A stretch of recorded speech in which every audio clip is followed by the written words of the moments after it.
Halo semuanya, berjumpa kembali ya dalam video pembelajaran biologi bersama Ibu Julia. Pada pertemuan kali ini, kita akan membahas mengenai jaringan hewan. Nah, apa saja sih jaringan penyusun dari jaringan hewan itu? Kita simak sebagai berikut. Nah, kalian bisa perhatikan ini ada gambar seekor burung ya. Nah, burung ini penyusun jaringannya ini ada banyak ya. Ada jaringan epitel, kemudian ada jaringan saraf, ada jaringan ikat, dan ada jaringan otot. Nah, jadi secara umum jaringan pada hewan kita bagi menjadi 4 bagian. Tapi sebelumnya kalian masih ingat kan mengenai apa itu jaringan? Ya, benar sekali. Jaringan itu sendiri itu adalah merupakan kumpulan dari sel-sel yang memiliki bentuk dan fungsi tertentu sehingga dapat menjalankan tugas tertentu. Nah, ini ya jaringan penyusun dari tubuh hewan. Yang pertama itu ada jaringan epitel. Yang kedua itu ada jaringan pengikat. Yang ketiga itu ada jaringan otot. Dan yang terakhir itu adalah jaringan saraf. Yang pertama, jaringan epitel. Nah, jaringan ini merupakan jaringan yang menutupi dan membatasi permukaan tubuh kalian. Nah, permukaan tubuh di sini bisa berupa organ, rongga, ataupun saluran yang terletak di dalam tubuh. Apa sih fungsi dari jaringan epitel? Fungsi jaringan epitel itu yang pertama sebagai pelindung tubuh dari kerusakan mekanik. Yang kedua, melindungi dari serangan mikroorganisme atau patogen. Yang ketiga, melindungi tubuh dari kehilangan cairan berlebih. Yang keempat, pada organ dalam tubuh dia berperan sebagai absorpsi atau penyerapan dan proteksi atau perlindungan. Dan yang terakhir, dia berperan sebagai kelenjar. Berdasarkan bentuk dan jumlah lapisan yang menyusunnya, jaringan epitel bisa kita bagi menjadi dua, yaitu yang pertama epitel selapis atau simplex, dan yang kedua epitel berlapis atau kompleks. Epitel selapis atau simplex yang pertama terdiri dari epitel pipi selapis. Kita lihat strukturnya seperti ini. Dia terdiri dari satu lapis sel, kemudian inti selnya ada di tengah.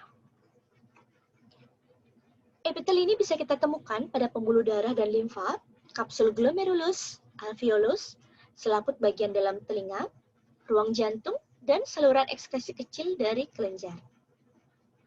Adapun fungsi dari epitel ini itu adalah sebagai difusi, misalkan di alveolus, ia difusi oksigen dan karbon dioksida. Kemudian filtrasi itu pada ginjal bagian glomerulus, dan yang ketiga sebagai pelapis bagian dalam rongga. Kemudian yang kedua ada epitel kubus lapis, strukturnya seperti ini.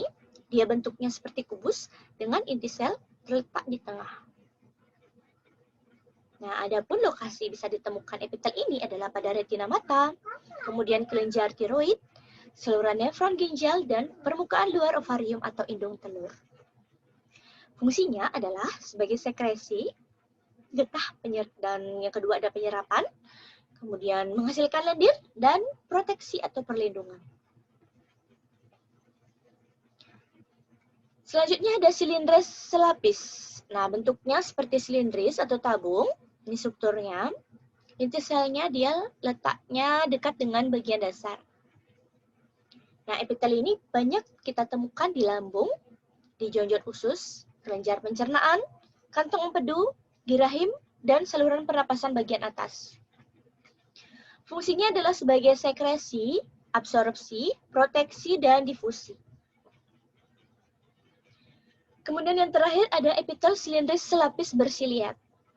Strukturnya hampir mirip dengan silindris selapis, tapi di sini dia ada tambahan silia, dan susunan dari inti selnya tidak beraturan. Ada yang di dasar, ada yang di bagian atas. Untuk lokasi ditemukannya, epitel ini kita lihat pada dinding dalam rongga hidung, kemudian ada di trakea, bronkus, dan ovidum.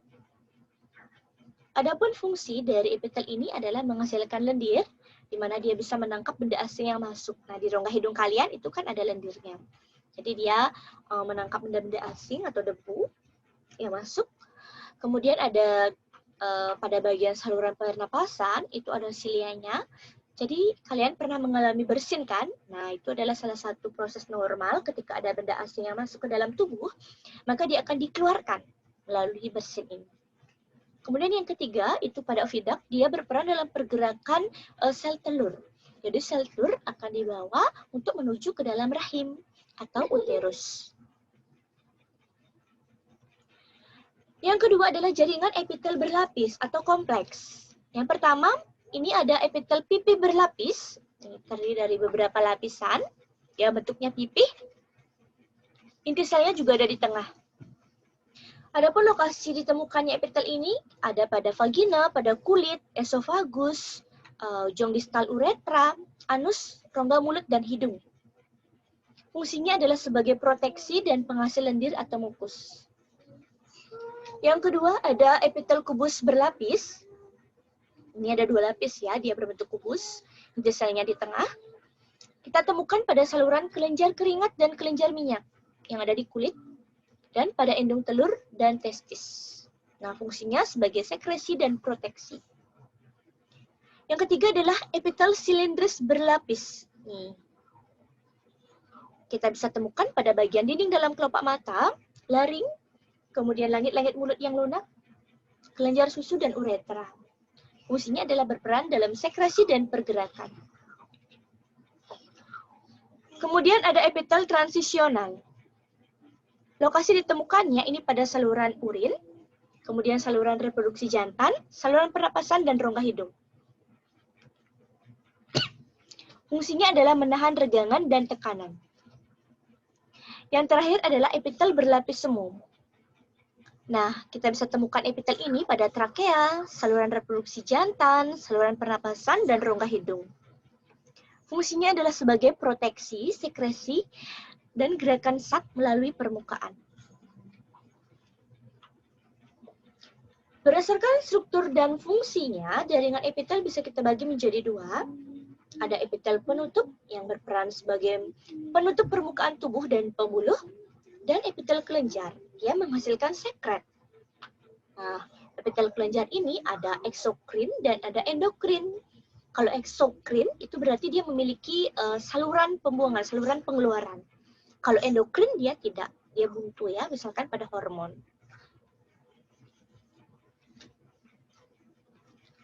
Kemudian ada jaringan ikat. Nah, jaringan ikat seperti namanya, dia berperan dalam mengikat dan menyatukan jaringan-jaringan untuk menjadi organ, dan berbagai organ membentuk sistem organ. Nah, dia ini sebagai selubung atau pelindung dari jaringan atau organ tubuh. Nah, jaringan ikat di sini terdiri dari jaringan ikat longgar dan jaringan ikat padat. Kita lihat jaringan ikat longgar. Ini gambarnya. Nah, dia sel-selnya sangat jarang, dan sebagian jaringannya tersusun atas matriks yang mengandung serabut kolagen elastis. Contohnya pada fibroblast, kemudian pada makrofag, dan berbagai sel darah putih. Jaringan ini terletak di sekitar organ, kemudian pembungkus, pembuluh darah, dan saraf. Adapun fungsinya sebagai pembungkus organ tubuh, pembuluh darah, serta menyokong organ-organ. Kemudian jaringan ikat padat. Kita lihat gambarnya ya. Nah, dia itu tersusun atas serabut kolagen yang warnanya putih, bersifat fleksibel namun tidak elastis. Serabutnya banyak dan sel-selnya sedikit. Ini bisa kita temukan pada selaput urat, selaput pembungkus otot atau fascia, ligamen, dan tendon.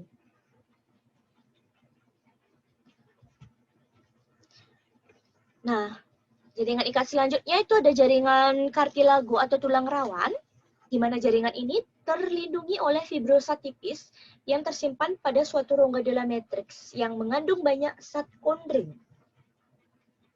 Jaringan ini asalnya pada anak itu berasal dari jaringan embrional atau mesenkim, sedangkan pada dewasa itu berasal dari selaput tulang rawan atau perikondrium yang banyak mengandung kondroblast.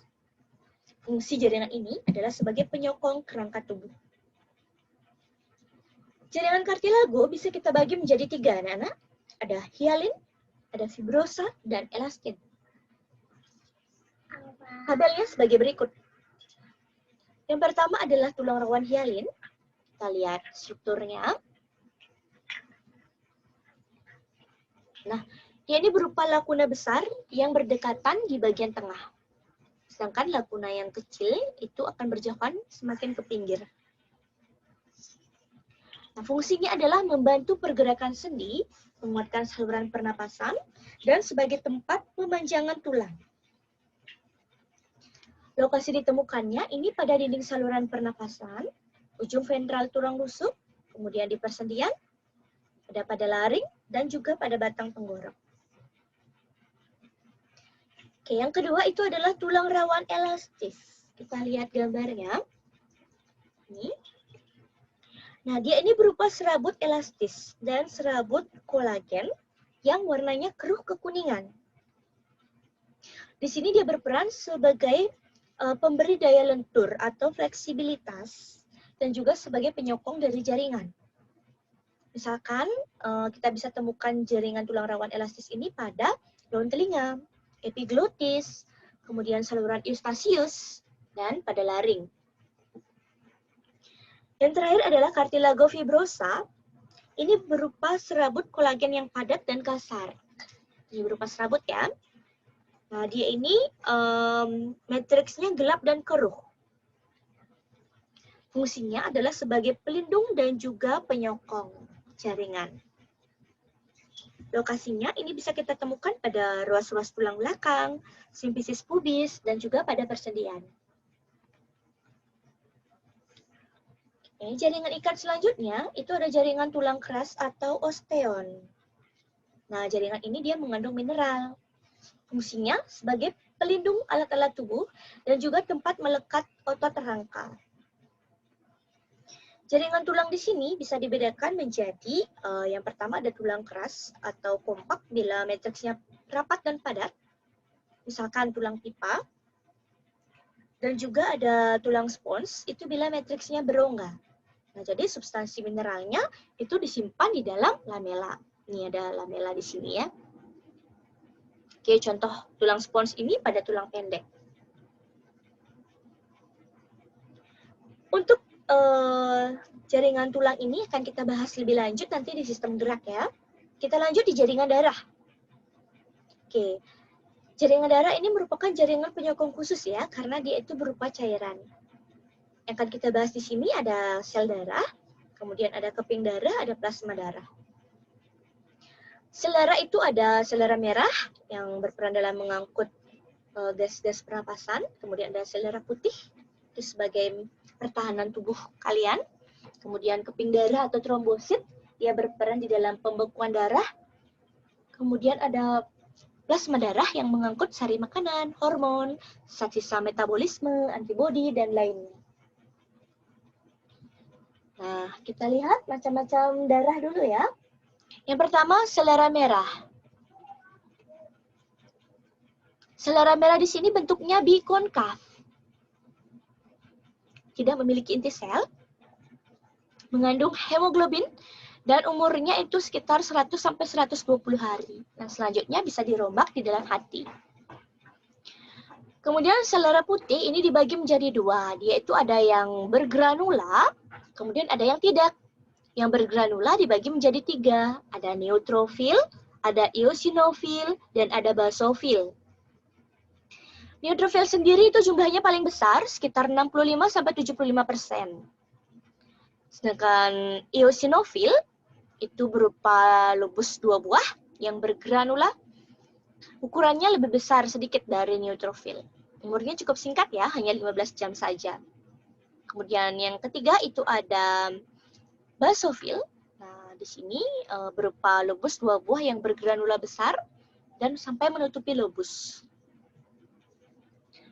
Kemudian yang tidak bergranula itu ada monosit.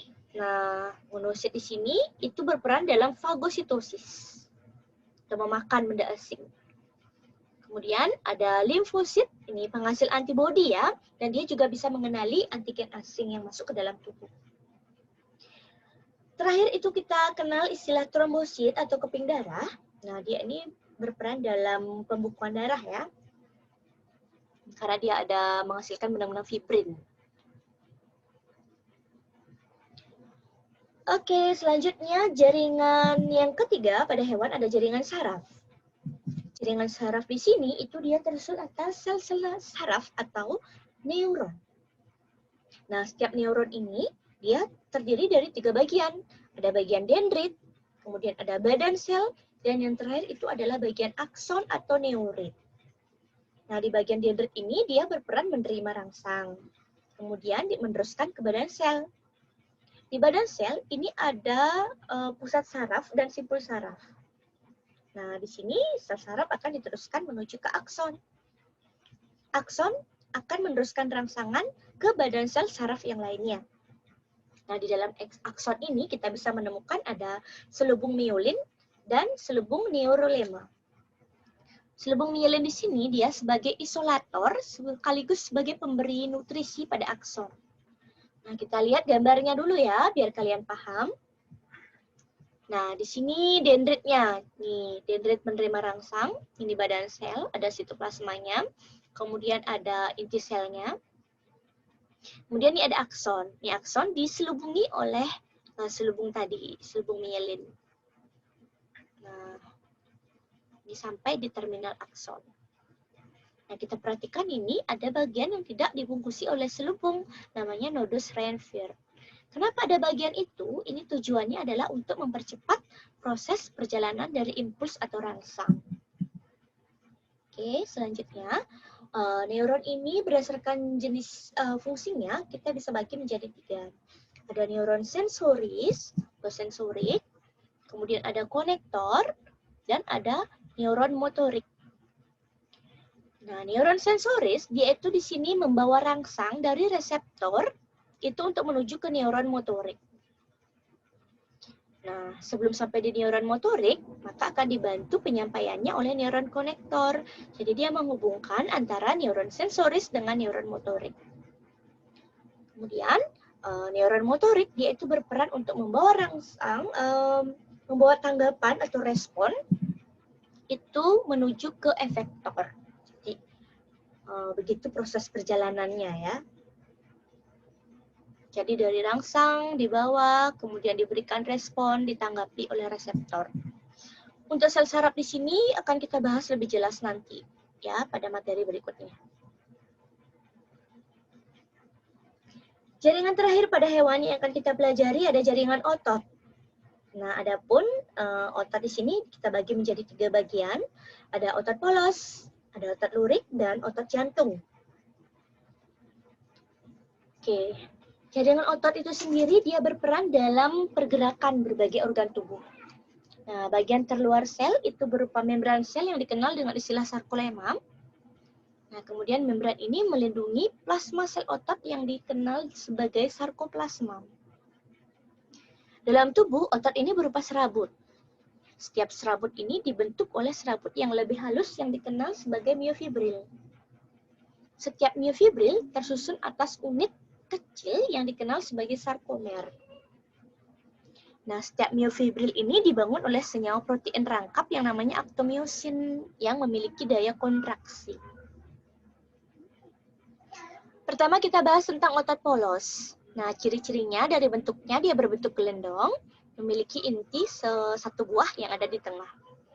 Nah, sarafnya itu otonom atau tidak sadar. Untuk kerjanya dia kontraksinya lambat, kemudian lama, namun tidak cepat lelah. Ini dikenal sebagai otot visceral karena bisa ditemukan pada bagian organ dalam. Misalkan pada saluran pencernaan, dinding pembuluh darah, dan saluran pernafasan. Yang kedua adalah otot lurik atau dikenal juga sebagai otot rangka. Mengapa dikatakan sebagai otot rangka? Karena dia banyak ditemukan di dalam rangka tubuh kita. Nah, bagaimana cirinya? Yang pertama dia itu bentuknya serabut berlurik-lurik. Nih, kemudian inti selnya ada banyak di bagian tepi. Kemudian kerjanya itu disadari atau volunteer. Oke, kontraksi dari otot lurik ini sangat cepat, kuat, namun cepat juga lelah. Nah, fungsinya sebagai penggerak tulang dan melindungi kerangka dari benturan keras. Yang terakhir itu ada otot jantung. Jelas, seperti namanya otot jantung ini ditemukan pada bagian jantung kalian. Nah, adapun bentuknya itu hampir mirip dengan otot lurik, namun dia memiliki percabangan yang dikenal sebagai diskus intercalaris. Selain itu, bedanya dengan otot lurik, inti selnya ada 1 atau 2 di bagian tengah. Nah, dia kerjanya tidak disadari dan kontraksinya berirama. Fungsinya itu adalah sebagai memompa darah. Nah, bagaimana sih perbedaan dari ketiga otot itu? Mari kita lihat pada tabel berikut. Yang pertama dari segi tempat. Kalau otot polos, dia itu pada dinding visceral, organ dalam. Kemudian otot lurik itu pada rangka. Otot jantung jelas di jantung. Dari segi bentuk, otot polos bentuknya gelendong, ujungnya lancip. Kemudian otot lurik itu silindris. Kemudian otot jantung dia silindris bercabang. Untuk jumlah nukleus dan letaknya, otot polos itu jumlah nukleusnya 1 yang ada di tengah. Otot lurik itu jumlah nukleusnya sangat banyak ada di tepi. Sedangkan otot jantung nukleusnya ada 1 atau 2 di tengah. Kemudian kecepatan kontraksinya itu otot polos paling lambat. Otot lurik itu paling cepat. Otot jantung itu memiliki tempo atau berirama. Jadi dia dikategorikan sedang. Sedangkan untuk tipe kontrol dari otot ini, kalau otot polos dia tidak menurut kehendak, jadi pekerjaannya tidak disadari. Otot lurik dia menurut kehendak kita, sedangkan otot jantung dia tidak menurut kehendak.